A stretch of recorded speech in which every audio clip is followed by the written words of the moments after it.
नमस्कार दोस्तों, स्वागत है आपका हमारे YouTube channel the AQ Traders में।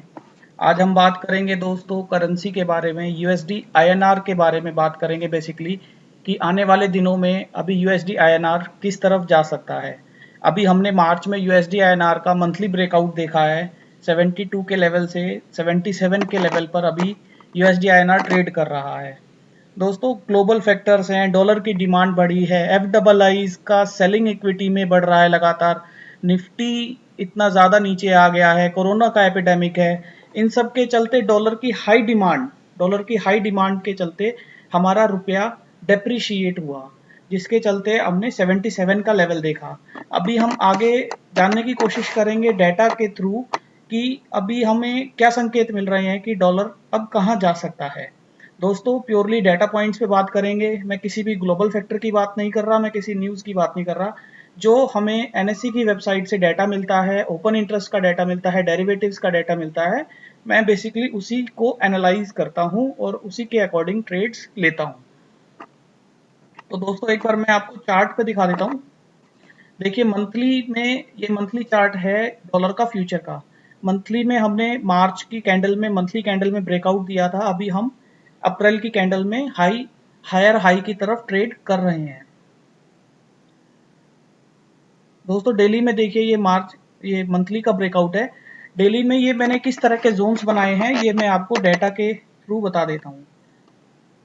दोस्तों ये डाटा मैंने फ्यूचर का डेरिवेटिव्स का डाटा एक्सेल में लिया है। उम्मीद करता हूँ आपको एक्सेल नजर आ रही होगी।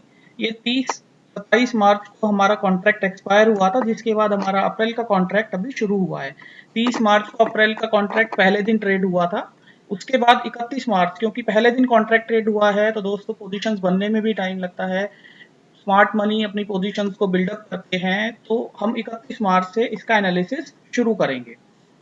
31 मार्च को बेसिकली दोस्तों हमें डेटा में हमें 31 मार्च को ओपन इंटरेस्ट में अनवाइंडिंग 4% और प्राइस में कोई खास चेंज नजर नहीं आ रहा।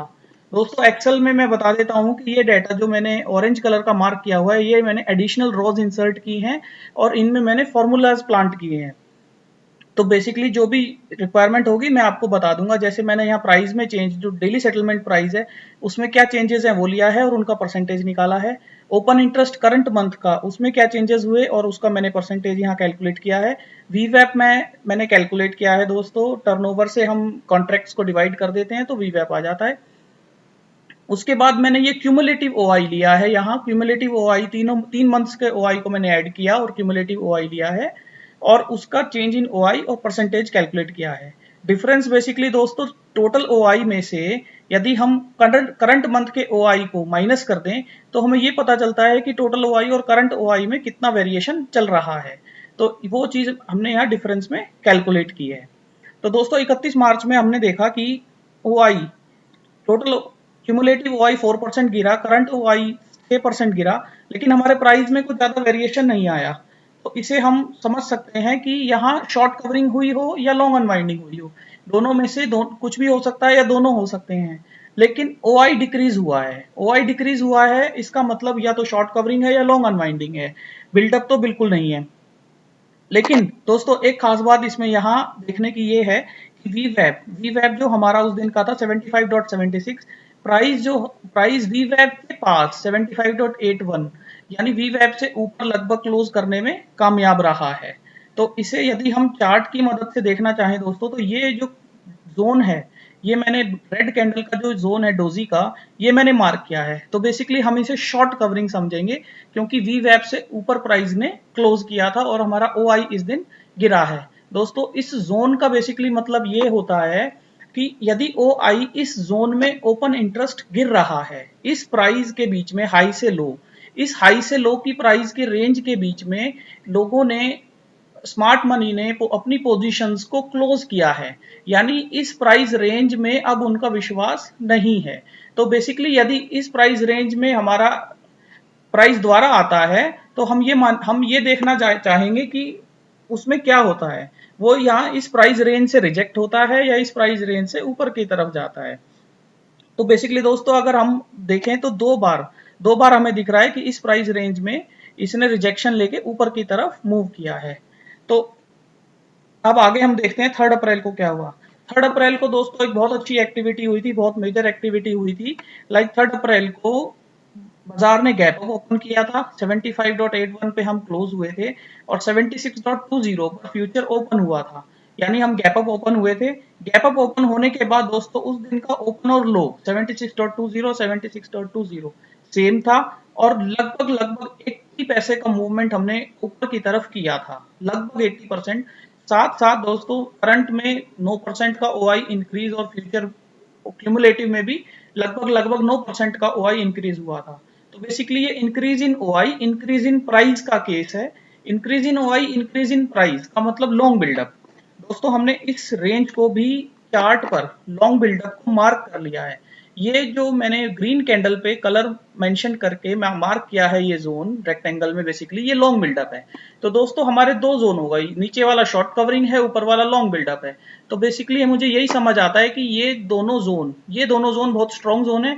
अगर आगे कभी कैंडल इस रेंज में आएगी तो वो शॉर्ट कवर करेगी, और इस रेंज में लॉन्ग बिल्डअप, क्योंकि ये लॉन्ग बिल्डअप है तो लॉन्ग बिल्डअप कुछ ओआई के साथ तो नहीं होगा, तो इस रेंज में हमें एक्यूमुलेट करना चाहिए, जो हमने आगे किया भी है दोस्तों। उसके बाद 2 3 4 5 7 उसके बाद नेक्स्ट कॉन्जिक्यूटिव 7 डेज में हम इस रेंज में कंसोलिडेट कर रहे हैं।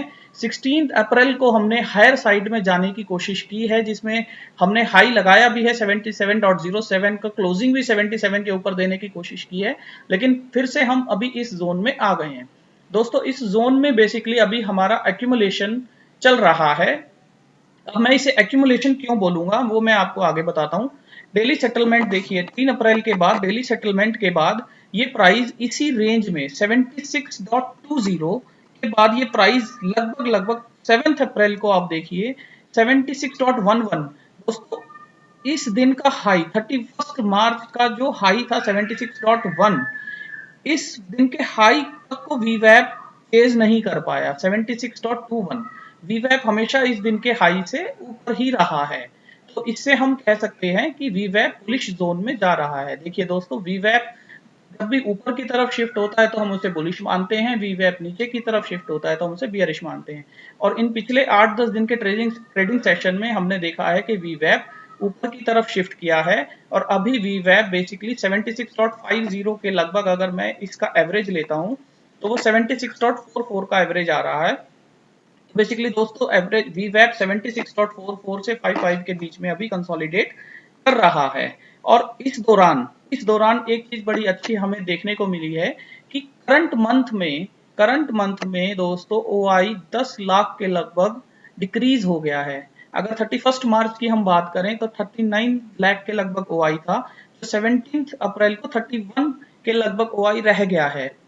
तो इससे हम क्लियर अंदाजा लगा सकते हैं करंट मंथ में पोजीशंस को क्लोज किया जा रहा है दोस्तों। यदि पोजीशंस को क्लोज किया जा रहा है तो इसका मतलब स्मार्ट मनी का व्यू अब इसके डॉलर के प्रति बुलिश नहीं रहा, पर ऐसा नहीं है दोस्तों, क्योंकि करंट मंथ में बेशक पोजीशंस को क्लोज किया जा रहा हो, लेकिन क्यूमुलेटिव ओआई यदि आप देखेंगे तो 39 लाख ओआई 31 मार्च को करंट मंथ में था, क्यूमुलेटिव ओआई 47 लाख था, और आज भी दोस्तों ये क्यूमुलेटिव ओआई 47 लाख के लगभग 48 लाख के लगभग ही है। That means this is clear कि करंट मंथ की पोजीशंस को क्लोज किया जा रहा है और इन पोजीशंस को अगले महीने शिफ्ट किया जा रहा है। डिफरेंस में भी आप दोस्तों देख सकते हैं, जबकि करंट मंथ में आपको चेंज लगातार नेगेटिव नजर आ रहा है, लेकिन डिफरेंस में आप देखिए कि ओआई में लगातार बिल्डअप किया जा रहा है। हर दिन ओआई में नया बिल्डअप आपको 1 लाख 1.5 लाख ओआई बिल्डअप नजर आ रहा है। इसका मतलब दोस्तों करंट मंथ की पोजीशंस को नेक्स्ट मंथ की पोजीशंस में रोल ओवर किया जा रहा है। अगर करंट मंथ की पोजीशंस को नेक्स्ट मंथ की पोजीशंस में रोल ओवर किया जा रहा है दोस्तों, और प्राइस भी 76 से 77 के बीच में ट्रेड कर रहा है, तो इसे हम एक्यूमुलेशन ही बोलेंगे दोस्तों। प्राइस ट्रेड कर रहा है तो हम इसे एक्यूमुलेशन ही बोल सकते हैं।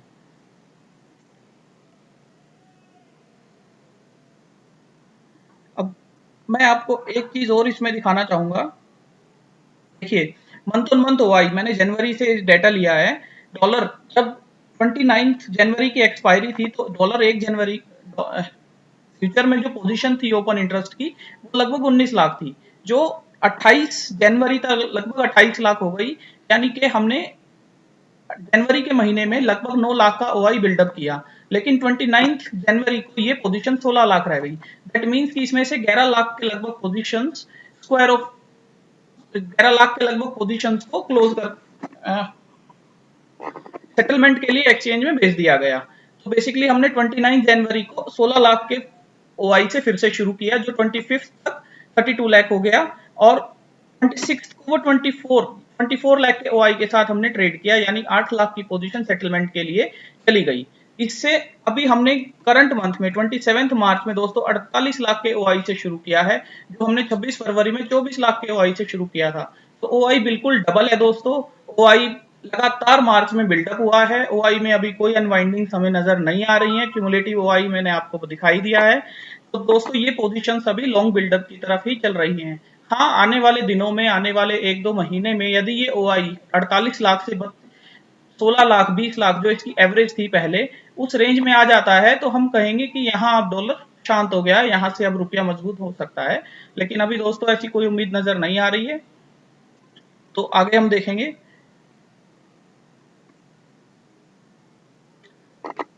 तो दोस्तों आगे हम देखते हैं ऑप्शन चेन से हमें क्या व्यू मिल रहा है। ये 28 अप्रैल की मंथली ऑप्शन चेन मैंने ओपन की है। दोस्तों यूएसडी आईएनआर वीकली भी ट्रेड होता है, और वीकली ऑप्शन चेन देखने से कोई खास फर्क नहीं पड़ता है। ऑप्शन चेन इतनी ज्यादा लिक्विड नहीं होती। हमें बेसिकली मंथली ऑप्शन चेन से कुछ आइडिया मिल जाता है। जैसे 77 में कॉल में 152,654 का ओआई है, यानी 1.5 लाख के लगभग ओआई यहाँ बिल्डअप है, और 75 की स्ट्राइक पर 148 लगभग 1.5 लाख का ओआई यहाँ बिल्डअप है। तो दोस्तों बेसिकली ऑप्शन चेन हमें 75 से 77 की रेंज बता रही है। 77 की रेंज के हम अभी हायर साइड पर ही ट्रेड कर रहे हैं।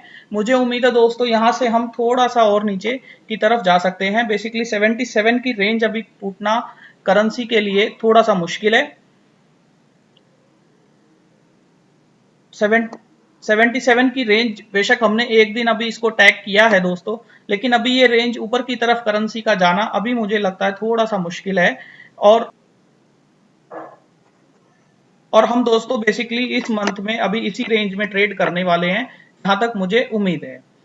और यदि दोस्तों डेटा में ये अनवाइंडिंग की जगह किसी भी दिन डेटा में करंट मंथ में अनवाइंडिंग, जो अभी 10 लाख की अनवाइंडिंग हो चुकी है करंट मंथ में, और नेक्स्ट मंथ में ये बिल्डअप हो रहा है, दैट मीन्स कि मुझे ये समझ आता है दोस्तों कि करंट मंथ में पोजीशंस को क्लोज किया जा रहा है और अगले महीने के लिए एक्यूमुलेट किया जा रहा है। तो इस महीने हम एक्यूमुलेट करने वाले हैं और अगले महीने हम ब्रेकआउट देने वाले हैं। इसके बीच में दोस्तों हम रेंज में ऊपर नीचे थोड़ा सा कंसोलिडेट कर सकते हैं। Thank you. आपको व्यू पसंद आया हो तो प्लीज चैनल को लाइक सब्सक्राइब कीजिएगा।